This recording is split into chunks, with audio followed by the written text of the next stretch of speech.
There we go. Hi, and again, welcome to this edition of the Attached Apps Partners Lunch and Learn. My name is Sylvia Grabner, and with me I have Peter Sabian. I am the Director of Partner and Customer Services, and I think I've spoken to some of you already and know some of you, and maybe some of you have spoken to Peter as well. And I'll let Peter introduce himself and talk a little bit about, the whole purpose behind these webinars. Yeah, hi everybody again. Peter Sabian here, Director of Business Operations with Attached Apps, and so I just want to thank everybody for joining us today. And we really look forward to these kinds of sessions because it gives us a chance to interact with partners and hear directly from you about some of the questions that you might have. And that's the particular focus of this session, is to make it easier for partners to kind of get a sense for some of the things that need to be done, not so much on the app side, because we think, at least most of you anyway, have probably gotten a good sense for the functionality of the apps, but then on the other side of things with regard to, okay, how do I provision customers, how do I manage those client accounts, and so forth. So anyway, Sylvia's got a great presentation prepared for you, and I'll just turn it back over to Sylvia. Great. Thanks, Peter. Okay, and I did promise that I would unmute everybody, and like I said, the first thing we want to stress is that this is meant to be a fully interactive webinar. So anytime you want to raise your hand, type in a question, or just speak up and, give us your feedback, that would be most appreciated. So don't be shy. Any and all questions are welcome. And I know based on the audience that we have today, I think we have partners that might be at different phases in the process of that partner relationship with us.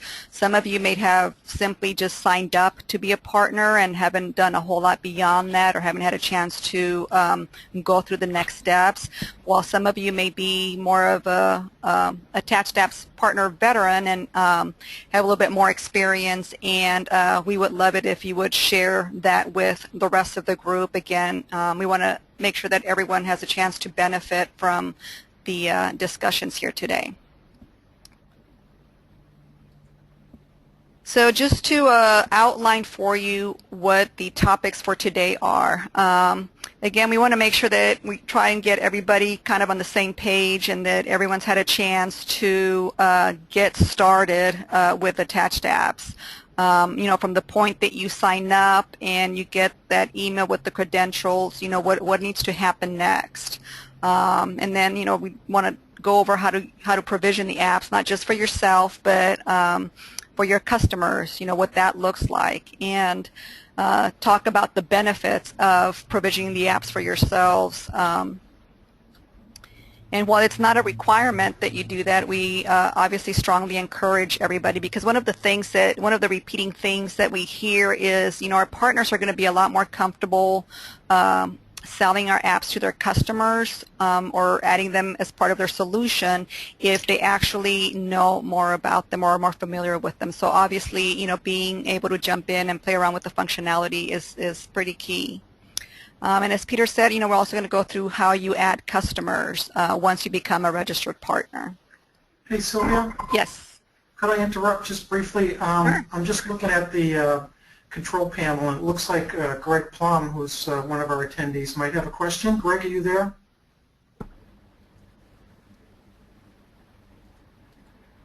I am here, and I have no question. I was just saying hey. Okay.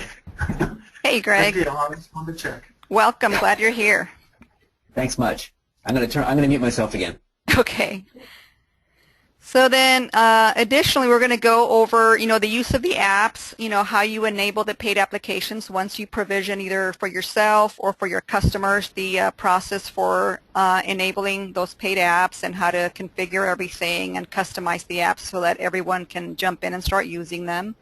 And then we'll go over, how to access help files, our support site, and, the tools and resources that we have available to you as partners to, again, make you as successful as possible in adding our apps to your Office 365 customers.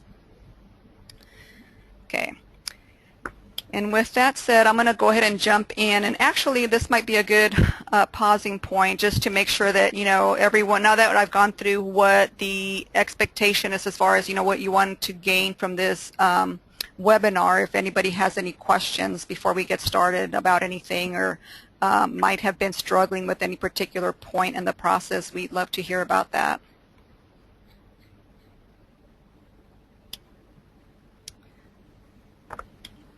Oh boy, give me 1 second.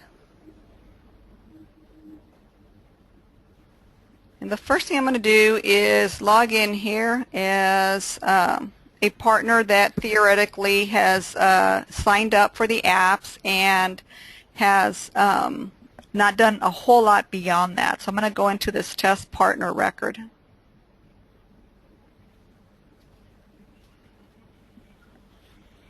And Peter, if there's anything that I left out, feel free to chime in.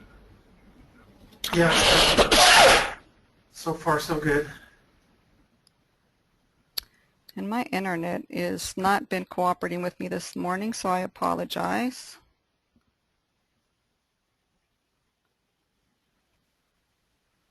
There we go. All right, so hopefully everyone can see my screen. And so again, the first experience that you have as a partner when you first sign up is that we send you credentials and you get taken to our portal. And so we want to make sure that everyone understands the distinction between the partner portal experience and then the apps dashboard experience. So most of you hopefully are familiar with what the difference there is. And so right now, like I said, I'm logged in as a partner.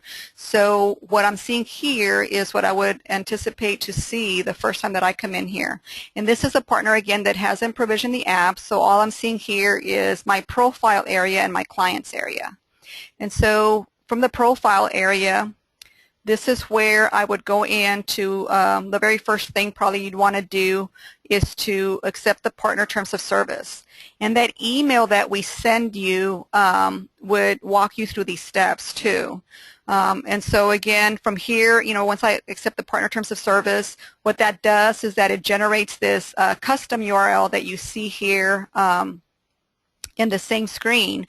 And essentially this is a URL that is been created specifically for you as a partner and that can be shared out to your customers via whatever methods that, whether you have like a newsletter that goes out to your customers, you can put it on your website, or add it, send it through an email. So any way that you communicate with your customers, this is a URL that you can use that your customers can go to, and by virtue of them signing up for the apps via that URL, that's going to tie their client record specifically to you as their partner of record.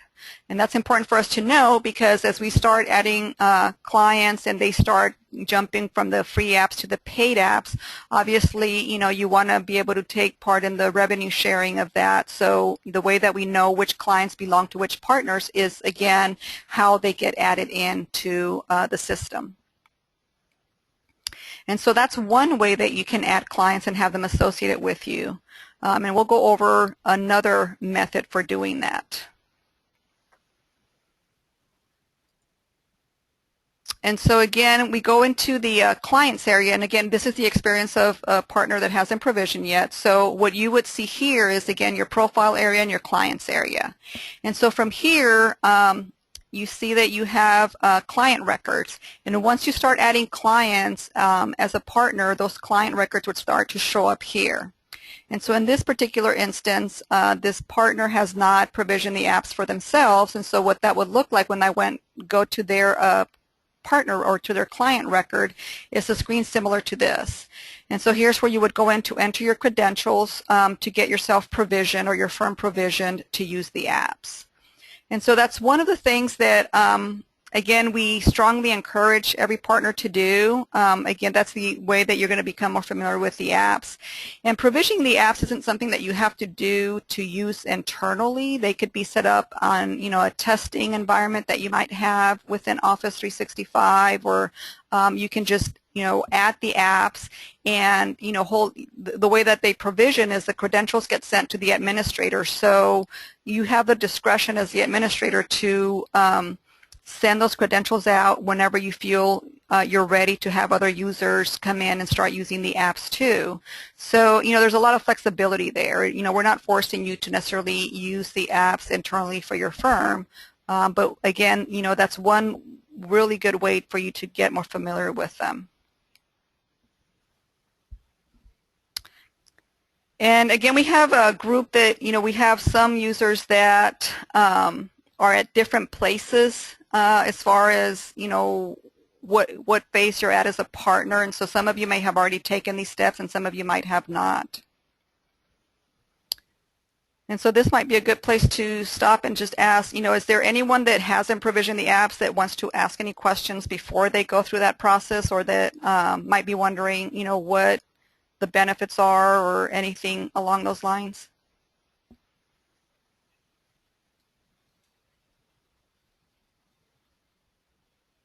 Okay, great.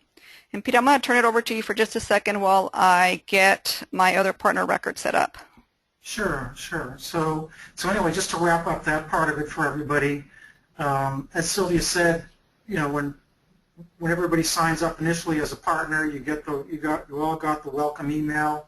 I think most of you have done that. There might be a couple with us that haven't signed up yet, but get that welcome email. The URL takes you to this area, which we call our portal. You've got two pages within the portal, the clients page and the profile page. Profile page is just simply where you kind of, view your own account and manage that part of it, and clients is where you manage all of your client accounts that you start signing up for Attached Apps.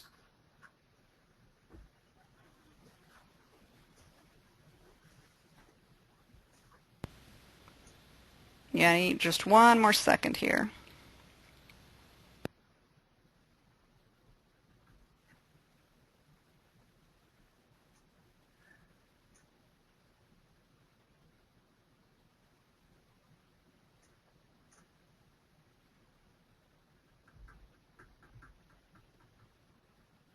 So the other thing, just I could reiterate as well, are the two ways for signing clients up. One is the URL that Sylvia showed a minute ago that you get as soon as you complete the registration. Again, most of you have gotten access to that already. And then the other one is with the add button at the top of the clients page. We're looking at the detail page here, but you do have those two methods. Now, of course, signing up using the add button from the client page requires that you would have you're serving as an administrator for that particular client and have access to their administrator account email and password. As you can see, those would need to be entered here in this page. So kind of both scenarios for signing up clients, sending the URL to those clients that you're not acting as an administrator for, and then the ability to do it right from the portal using the add button for clients that you are acting as their administrator. Cool. All right, so now I wanted to show you again, this is a different test partner record that we've set up just so that you can see the difference between, again, the portal experience versus, what you get once you provision the app. So this is a partner that's already provisioned the apps. And so, again, I have the profile area, I have the clients area, and then the thing that I see now that I've provisioned is the way to get to the actual apps. And so when I do that, it takes me into the Attached Apps dashboard. And so again, I talked about the difference between the dashboard experience versus the portal experience. And so again, this is typically when you first log in, this is where you will be taken, and then you just go to your account area and click on Go to Portal to get back to where we previously were. And of course, for your customers, when they log in, they'll be taken directly to this dashboard. That portal experience, the other partner portal experience, is strictly for partners. Again, that's where you would go to administer your clients from. Okay, so once you have provisioned the apps, typically what you will see is, again, whether you provision for yourself or you provision for one of your customers, is that you're going to see that you're only going to get the attached contacts icon and the staff icon and the settings icon. So you won't see everything that you see here. Again, that's because with every new provision, we simply give everybody the free application attached contacts. And then until you actually enable the paid applications, that's all that the would be displayed to you. So the way to do that, the way to enable the paid applications is we go into the settings area. And I'm going to actually bring up a screenshot of this. These have already been enabled for the paid apps, so I'm going to show you what it would look like when you haven't enabled that. So in settings under user licensing, there's an area where you click here to turn on Attached Contacts Plus. And so again, it states here that would be for all users. And again, once you enable Attached Contacts Plus, it'll give you the ability to add other apps to your end users. But Contacts Plus is something that is required for everybody in the firm to have, again, once you move into the paid apps. So while the sales app and the customers app, you can mix and match for the end users. You might have some end users that only need the sales app or only need the customers app. But with Contacts Plus, everyone in the firm would have to be using it, because otherwise, it breaks the one of the main benefits of Contacts Plus, which is the ability to administer security within the apps. So Sylvia, if I could just jump in and stress a point here. Sure. I think it's a good place to do it now when you're showing this sample screen here. And you did mention how the icons that you see in the upper left corner, there's just the three: the contacts, the staff, and the settings. And so as Sylvia said, this is the experience that every user, every client that you guys might sign up would initially see, because everybody's provisioned initially just for the free contacts app. And then each client company makes their own decision about how they upgrade and what they might upgrade to. And on top of that, the experience for each individual user across a client company might be a little bit different with regard to what icons they're going to see up there, because some users in a company might be provisioned for a certain combination of apps that would be different from other users in the company. So I just like to stress that point that what the dashboard looks like for different users depends on what they're set up for with licensing. Right. So once we've enabled the Contacts Plus application, you can see that now I can go ahead and add attached sales and attached customers to other users. Okay. And so once I've done that, the next step would be to assign security, because remember I mentioned one of the big differences between the free app, Attached Contacts, and Contacts Plus is the ability to have that capability of setting up security roles for each of your users. And I don't know if you noticed this, but back in that slide that I just had up, there's not even a user security tab that appears here. Again, this is the experience of the free application environment, so that doesn't even get exposed until I enable the paid apps. Now I have access to assign user security. And so we have some default security roles. I think there's 5 of them in here. And so each one of these roles comes with, the ability to do or not do certain things within each of the apps. And so the way to know what users can do is to look up what the security class definitions are. And that information you can easily get from just going to our help files. And so if any of you haven't ever been in there, I highly recommend that you start using the support side because, again, it's full of information for yourselves and information you can pass on to your customers as a means for self-help.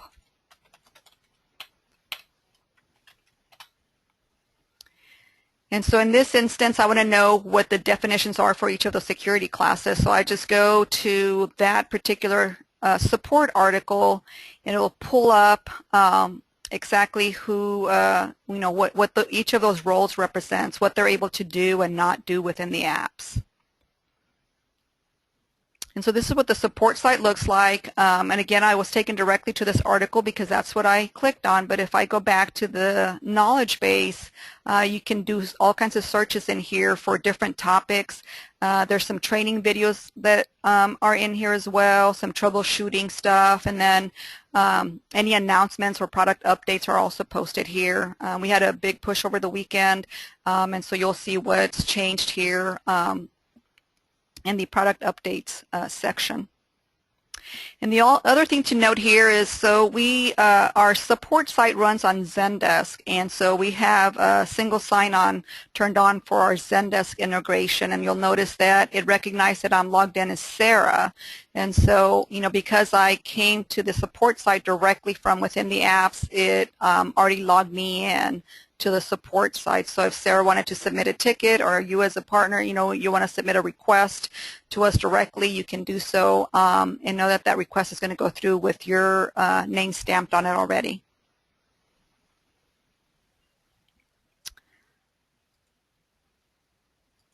Okay, any questions before I move on to the next topic? Peter, yeah, so if there are no questions there, I'll just stress again one of the points that you made, Sylvia, which I think is a really important one. While we're wrapping up the topic of user security, it's a good place to remember that that's really one of the biggest differences between the free application functionality and the paid application functionality.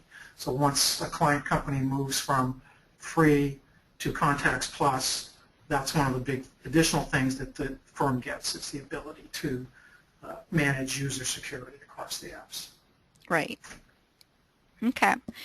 Well, if there are no questions, I'm going to keep going here in this settings area. And again, this whole area within settings is where we administer the apps from. And so again, you as a partner have the ability to access your client's settings area, assuming that they give you the rights to do so, so that you can go in here and set these things up, add new users for them, set up their licensing, set up the security. And then I'm going to go through some of these other screens so that you're aware of what other things you can do, within your own firm for when you provision, but also for your clients, what level of administration you'll have access to from here. So I'll start off with the admin account tab, and in here, there's a good description in here as to what this does and how, the importance of this. And I think most of you are already aware of this, but I'll just cover it for those that are in the audience that may not necessarily know what this is for. So this tab is where we store those credentials that we picked up from the time that we provision you, and so the password is kept encrypted in here, but the thing to note is that this is what allows that integration with Exchange to continue to work after provisioning. And so it's the way that we can track email, for instance, in the apps. It's the way that we can sync your contacts. It's the way that we can import contacts from Outlook. So everything that touches on that Exchange integration is driven by the fact that we can access that Exchange service by having those credentials stored in here. And so it's very important for you as a partner to know that whenever you have a user that might be having problems either with any of those areas that I just mentioned, whether it be they can't import contacts from Outlook, or they're getting an error indicating that the admin account password might not be in sync. This is the first place that you would want to go look to make sure that that password, what typically happens is that the password might have expired on the Office 365 side, and so it got updated there, but it hasn't been updated within attached apps. And I think I've had some of you that So yeah, if I could just, go ahead.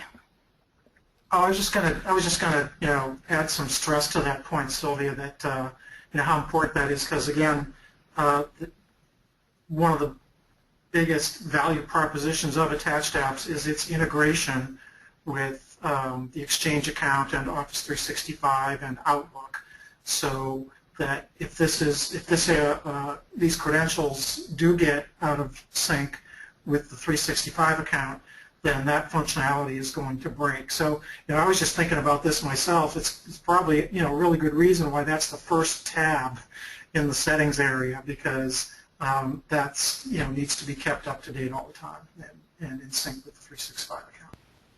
Right. And this is the testing environment we're using here. So in your own environments, these two check boxes would stay checked. And, anytime that you come in here and if they're not checked, that means that something's gone wrong, because theoretically they should be checked all the time. And so, again, that typically means that the password that's on record has changed on Office 365 and hasn't been updated here. But you simply just, correct the password and check these boxes, save the change, and you should be good to go. All right, the next tab over, currently this is strictly a holding place. We are developing some more things around this, but for now just know that this is where the firm, the customer themselves, would go to store a logo of their own company and putting their like the organization name and the primary contact at the customer site. And most likely this will end up somewhere on the dashboard. We just haven't completed the development around this, but for now just know that it's a holding place. The lists and drop-downs area is probably one of the most critical ones too to note. So throughout attached apps, we have several drop-down fields and lists where we have put in default values, or just values out of the box, and those are primarily there so that we give you an idea of what the intended use for those fields is. But certainly this is some place where you as a partner can come in and help the customer do that level of configuration and customization. So whatever values are in here could completely be altered. You can add to them, you can change them, delete them, merge values, etc. So again, these are the custom values that would be associated with the various drop-down fields throughout the app. For example, the sales stage one is a pretty critical one. So you want to make sure that these things are set up and configured in such a way that it corresponds to the workflow of the business that you're implementing this for, so that when they start using it, they can start associating the values in here with their own line of business.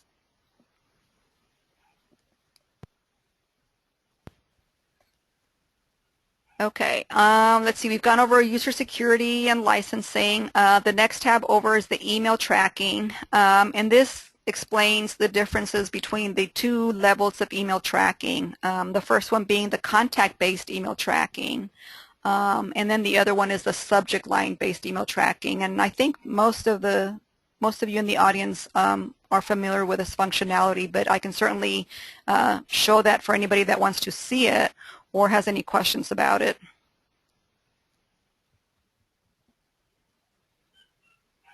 And I want to make sure I didn't mute everybody again, because let me see. Nope, I think anyone that got one. Anyone that would like to ask any questions should be able to. Well, you know what, Sylvia? I just noticed, I'm not sure how long it's been there, but I see Barry Green has a question mark. Did you have a question, Barry? Well, I was just asking. I mean, I've been on a webinar quite a while ago. I got the link that I found actually from Sylvia, probably from mid last year. Okay. And I just went through it and actually provisioned it while we were here on the call, so that was helpful. Oh, good. Awesome. But I couldn't remember, and I didn't want to read through all the emails, but I actually had you guys online. But what apps are actually included within our our internal use, or however you want to call it, for partners? You have free use of all the applications. So right now we have the Contacts app, we have the Sales and the Customers app. Okay. The other two icons you see here, follow-up and staff and settings are all just different levels of functionality. But the two paid apps we offer currently, or there's three: Contacts Plus, Sales, and Customers. And so you as a partner can feel free to use all of them at no charge. Okay. Right, Barry. So, just remember when you go into your user licensing page in settings, it's going to show the cost for the apps for each user as you add those. But so that's it's good to see that. I mean, that's basically showing you the experience that your clients would have. But again, as Sylvia said, partners get use of all the apps for free. Gotcha. Okay, I'm clicking on the apps as we speak. Awesome. Good. Perfect. All right, thank you. Sure. Let's see. And then the numbering tab just would be where you would designate the next opportunity or project number. So, this just comes into play. I think the default is like 1,000 out of the box, but if you wanted to change that, maybe they're coming off of a system that they left off with a certain number that they assigned to their opportunities or their projects, and you want to start off with, the next number, and just so that, there's some uniqueness there between two different systems. So, whatever the purpose there, you have the option to set up the next starting number. And then Sylvia, if I could. Sure. Sylvia, I'm sorry. Oh, go ahead. Just to interrupt again. It's like Sheldon may have a question. Sheldon, can you hear us?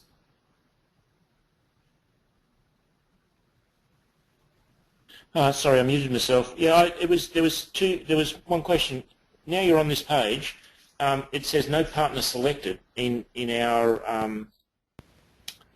tab for our company, our partner company.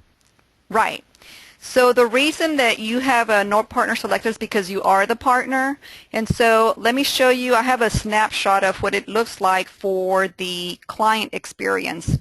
So if you were logged in as a client, you would see that your name would show up here as their partner.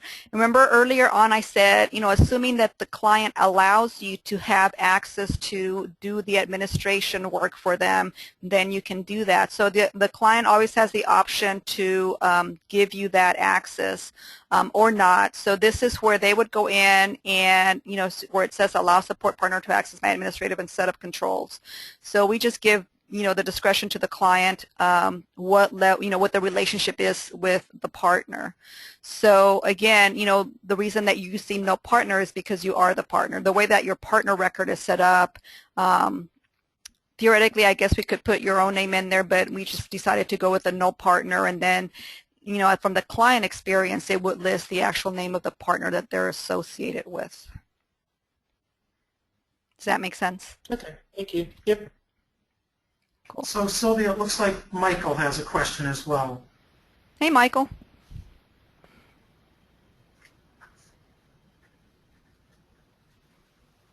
Can you hear us, Michael?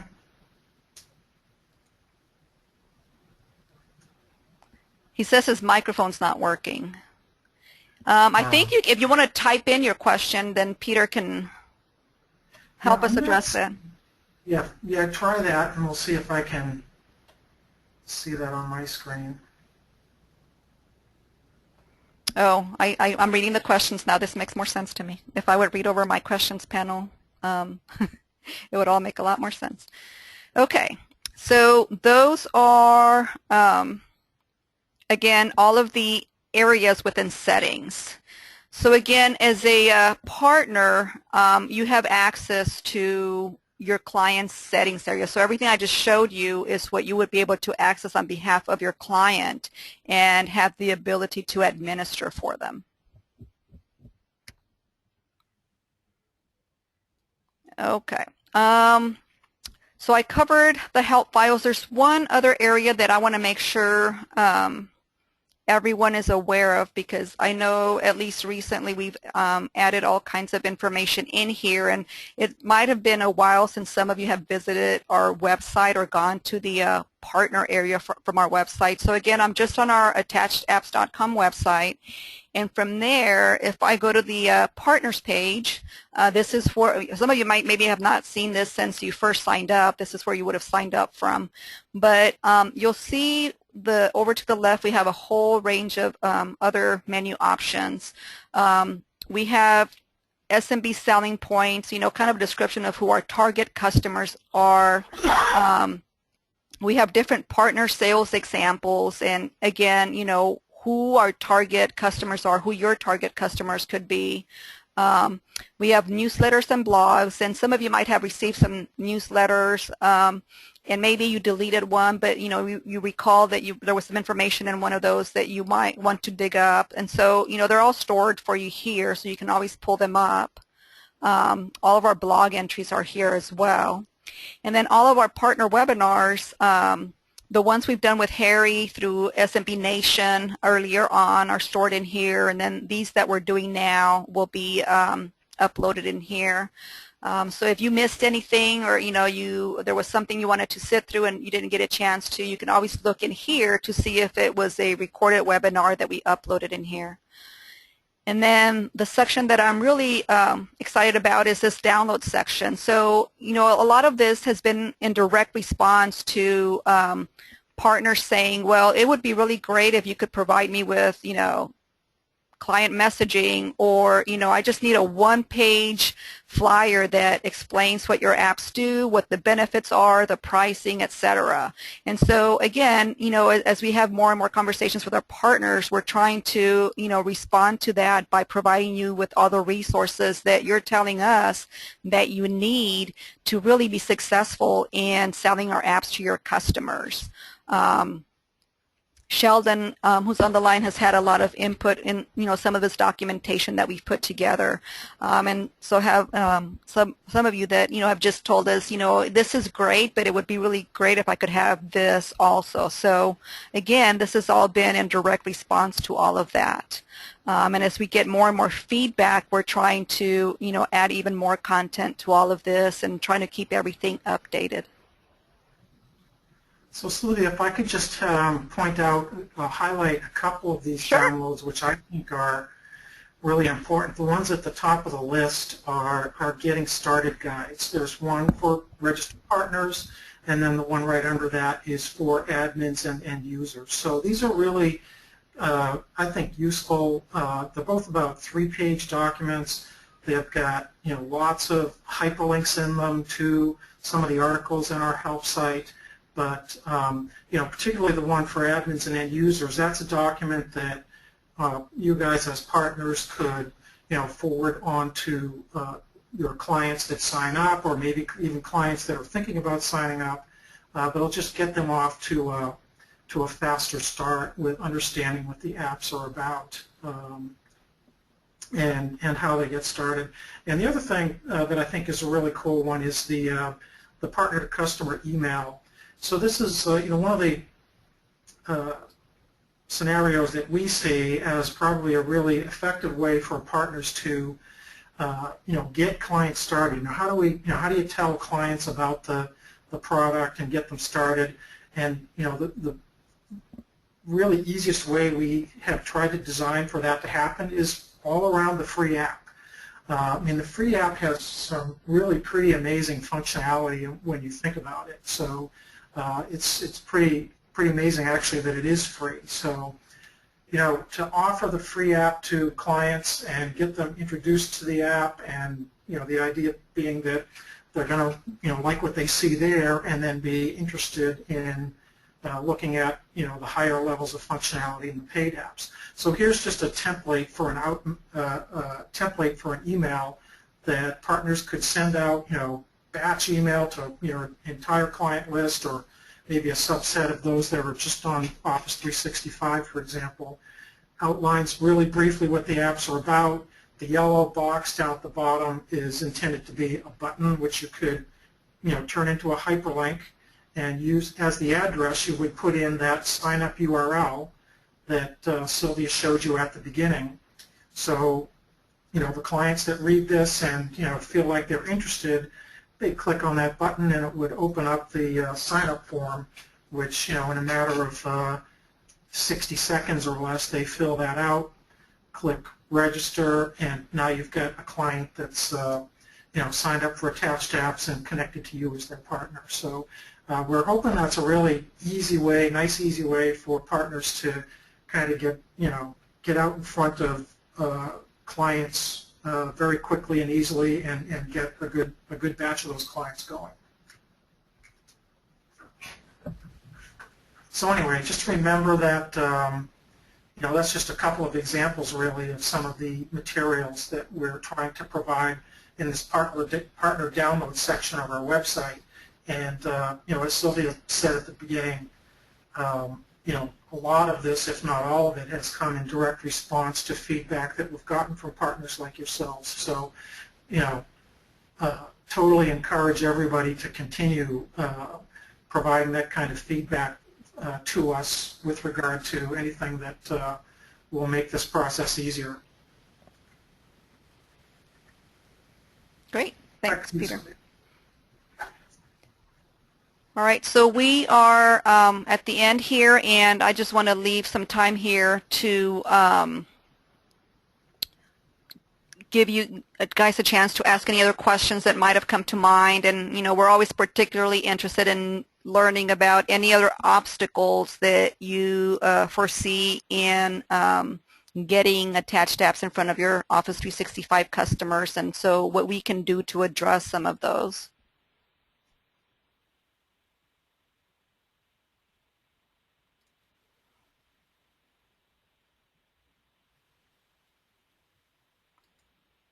So any questions from anybody at all? Sylvia, Peter. Sylvia? Yes, I'm here. Go ahead. Okay, Sylvia, it's Greg Plum. Hey, Greg. Hey, I love the downloads. What you have all the links in here, and I'm sorry, I had ADD for a moment there, and I'm not quite sure how you got there. So can you go back through the mouse clicks? Sure. Where that was? It's basically just on the main website. If you go to attachedapps.com under the For Partners section. Oh, okay, that's not in our portal. No. And so Okay. I think Sheldon asked, why don't we have this, why is this on the public website? And I think we just decided that, it would be, we wanted to make sure that we make it as easy as possible for partners to get to this information. We had considered putting it in the portal. We also considered putting it on the support side under a specific section for partners, but just currently where we're at, we thought, this would probably be the easiest and the fastest way to disseminate this information to our partners. I think as we proceed along, and especially when we start considering making, building up on the distinguishing a registered partner from a certified partner, you'll probably start seeing more of a distinction into, what resources are available to one level of partner versus another. But for now, this is pretty much all we've got, and we want to make it as easy and as feasible for our partners to get to this information as possible. Okay, thank you. Sure. I think someone else had a question too that was trying to speak up at the same time as Greg there initially. Oh, that was me, Sheldon here. Do you want to just mention about the Exchange Outlook contacts integration, the thing that I forgot what it's called now, the one you have to install The as Outlook Mail app? extension of Exchange. Sorry? The Outlook Mail app? Yes. Yep, I'd be happy to. I've got this other environment that I set up earlier on. So for those of you on the line that don't know what Sheldon's talking about, he's referring to our Outlook Mail app. So let me get to... So you see within my, and this is another one of our demo environments, and so here I have the Outlook web app, but this would work the same way whether I was in the Outlook web app or in my Outlook desktop client. And so anytime that I am in an email within Outlook, you see there's the attached contacts on the Outlook apps bar. And so it kind of sits in the background. It's, it's very non-invasive. It only launches upon me actually going in to load it. And so what it's doing as it loads is that it's looking at the record that, for this particular person that sent me the email. And it tries to recognize the name or the email address. And if it doesn't recognize it, it asks me if I want to add it to attached contacts. So this is our way of introducing the apps to the end users and letting them access the apps without necessarily even having the apps being logged into the apps. So it's been a very cool feature of attached contacts, and this is complete. It comes with attached contacts, the free application. So it's just a matter of installing this in your Exchange Administrative Center. It's a very 5-minute install, very quick install. And again, from here, not only can I add contacts directly from Outlook, but I can also go in and search the existing contacts within attached contacts to see, what other contacts I have out there that I might just want to pull up a phone number or, sync a record or, things of that nature. So Sylvia, I'm not sure, Sheldon may have also been asking about, how that actually gets installed. So do you think Yep. You probably have some help files that describe how I that happens? do. That gives me a chance to plug in my help files again. I'm very proud of my help files because I wrote most of them. So we're going to go to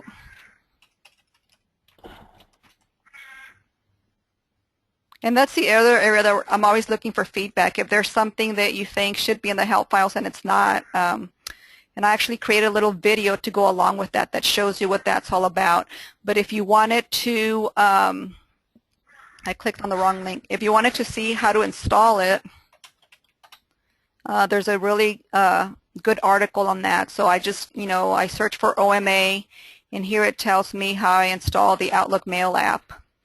And I've even updated it recently to correspond with the way that Office 365 changed, how you access the admin center. And then some of your customers might be running different Office 365 plans, so some of them might need an extra link to get to the Exchange Admin Center, so I included that in here. But it's pretty straightforward as far as the installation. Again, it's very non-invasive. It just sits in the background. And, you can get to the apps very quickly from there. And we're also in the process of testing our, we have another Outlook add-in. So this is just a mail app. It's not a full add-in. And so the one that we're working on next is a full Outlook add-in.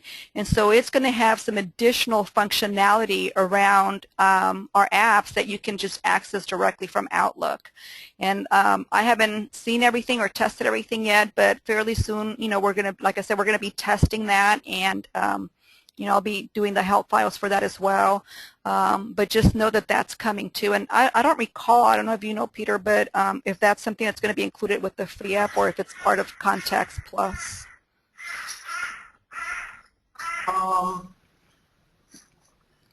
Yeah, I'm not sure. I think Outlook Mail app is part of the free app. Well, the mail app is, but the add-in I think might be part of. Oh, the add-in. Yeah, oh, I think that's going to be part of Contacts Plus. Right. Yeah, you may be right. I'm not sure. Sylvia, Peter, Sheldon here again. How far away is the mobile app, the one that manages contacts on your mobile devices? As a matter of fact, I installed the second testing version on my phone this morning. I think we're getting very close. We've been testing it on our Androids, and I think Dave might have it on his iPhone. Yeah, Dave has it on his iPhone as well. That's correct. Right. So, we're currently testing it in-house, and fairly soon we're going to be asking for volunteers to test it, probably starting with partners to test it on their end. And we're probably looking at, 1 to 2 weeks from asking for volunteers to do that. Somebody just said sign I'll me. volunteer right now. Okay. What do you have, an Android or an iOS? I have an Android phone. Cool. Perfect. I'm writing your name down. I think it's going to be absolutely essential for some of our real estate partners that Sure. are going to use this. And Barry, it sounds like you're on iOS. So I have 2 volunteers. That's awesome. Great. Hey, Sylvia, I know we're getting close to time here.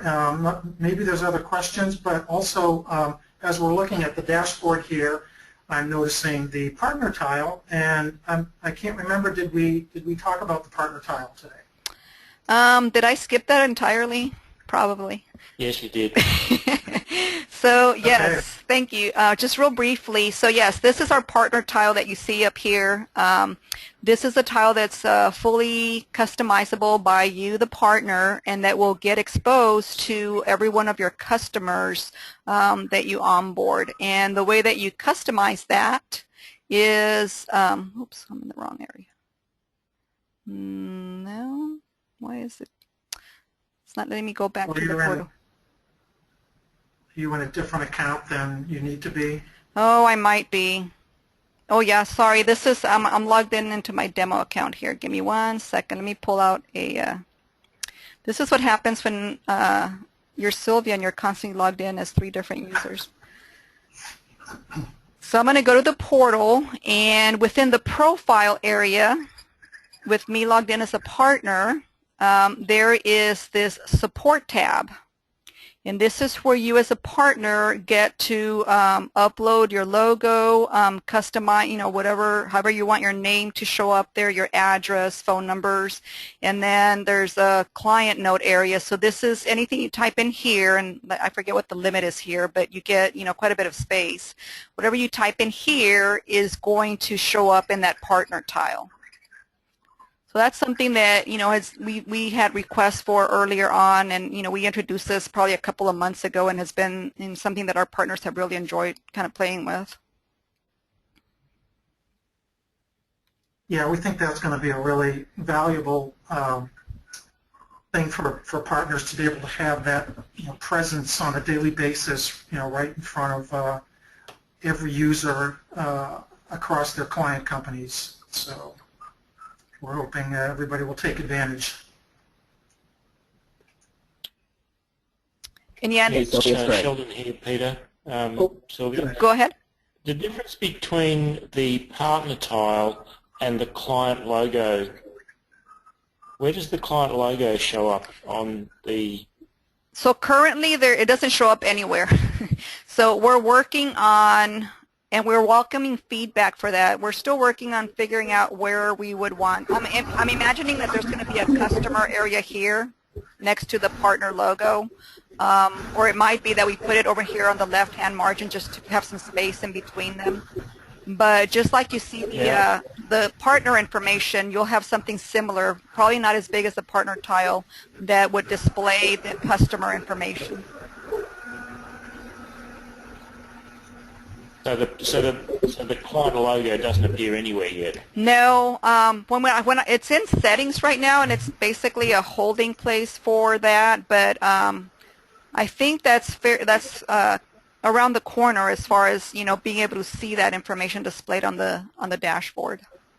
Yeah, I was just going to say I haven't heard any particular update recently from the development team about the roadmap timing plan for that functionality, but we can after the session I'll inquire about that, and I can email out to this group just to give you guys a heads up about timing on that. I can tell you that anytime a partner or a customer brings something up, it definitely puts it pushes things up the ladder through the to the development team. So we'll find out.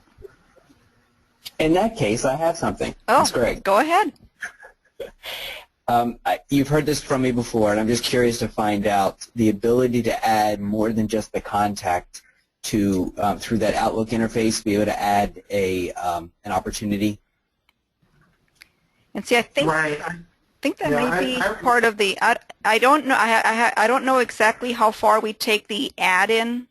I know it's not going to be part of the Outlook Mail app, but I think we had explored the possibility of it being in the add-in, and so we'll have to find out. Okay. So what we had talked about is being able to, obviously add the contact and then set an opportunity and then a follow-up task right from that interface if possible, right from, without having to click around or having to jump over to the portal. And then secondly, it would be great if there is a way to jump to the portal right from the Outlook app instead of having to open up a browser. You know what I mean? Does that make sense? Well, I want to make sure I understand the question. So you're saying to be able to go to the and again, when we say portal, we're not talking about the apps. We're talking about the area where you manage your account, your partner tile, client accounts, that sort of stuff. My apologies. No, actually, going over to my go over to review all of my contacts. So the customer, think of me not as a partner, but as a customer, when I'm using this, and I get an email that comes in, and I haven't seen them before, I'm going to click on that little button, whichever it is, if it's up in the toolbar, the ribbon, once we get there, or where it is right now. It would be perfect to be able to jump, right from, because right now I don't believe there's a way to actually access my attached apps from Outlook. I have to just open up a browser. So are you saying to be able to launch the apps in the browser from the Outlook window? Yep. So that you would see? I'd vote for Sheldon here. I'd vote for that. So you guys suggesting that you would be viewing it in the Outlook window, or it's just gonna be something to click on that launches your browser? As long as it goes to, it doesn't. I don't think it matters. Whatever's technologically more feasible, but right now it's disjointed. Yeah. Interesting. Because So where you've got your button for attached contacts in your Outlook, either Outlook Web Access or your Outlook client. Right. So you have another button there that says attached apps, and just click on it, and it opens whatever your default browser is in your attached apps log on. So it just takes you in. Exactly. Interesting. No, that's an interesting idea. It's I personally, as a user, because we use the apps internally, and I don't know. I always kind of have my browser open anyway. But it's so that's good feedback to get, because I guess for a lot of users out there, they'll have their Outlook open, but they may not have their browser open. So a quick way to do that would be very handy. Yep. I like that suggestion. I'm going to pass that along. Well, it's not going to be the first time they heard it. Not from my lips, anyway. Well, now that you're bringing it up, Greg, it does sound familiar, but I'm not sure that I don't know. Maybe, and it was probably maybe a couple of months ago that we maybe initially talked about it. Oh yeah. Yep. And I think maybe I asked some better follow-up questions this time than I did that time, but I have a better picture in my mind right now of what you're thinking, and so it's gelling a little better for me. So Great. So anyway, like I said, like you pointed out, I know we've talked about it. I know in some form it's on our to-do list, but I'll bring it back again. Okay. Thank you. Sheldon here again, Peter. Just something that, again, if you look at Sylvia's screen now, where it's got attached app contacts, and then she's done a search for whatever it is, Frank Smith. If even if you were to put like that search, and it would bring up any opportunities or any projects that are associated with that contact as well. So do you think that if we had the first suggestion built in here, where you could launch the browser, launch the apps in whatever your default browser is to open it, in that case, would you need it here too? No, but I'm just saying, one's a quick and dirty solution. All you need is a button there that launches attached apps and logs on with your username and password that you've stored. If you were to So that should be pretty straightforward, I would have thought, in terms of right. I button mean, that's to launch a browser. But in this case here, you're actually going in to look up some information that isn't attached apps associated with the other client application. So this is just contacts. But if you had the ability to basically see Frank Smith's what sales have been going on with Frank Smith, or what opportunities there were with Frank Smith. Yep. right. So what I'm picturing is in a view like this, and right within Outlook. I mean, obviously you wouldn't see all the detail, but maybe you could see. No, this is just a list. Yep, you could see. Okay, Frank Smith has 3 sale opportunities and 2 project records or customer records, something like that, and you maybe see the name of those records or something. And that then prompts you to go into the application, going, oh, what the heck's going on with Frank? I better follow up and see what he's doing. Yeah. No, that's good. I like that. Yeah, and I think one of the again, I think once we get better immersed in what's included in the add-in, that might help address some of this. But again, not having played with it myself and not knowing exactly how everything's going to work and what functionality, additional functionality you'll get through the Outlook add-in for attached apps, that might actually help address a lot of this. So, I mean, we're going to keep in mind, where the questions came from, and obviously as soon as we are able to, talk to what's in the add-in, we'll certainly reach back out to you guys and let you know, this is what's coming with regard to the added functionality to the add-in. Yeah, that's good feedback. I really appreciate the feedback.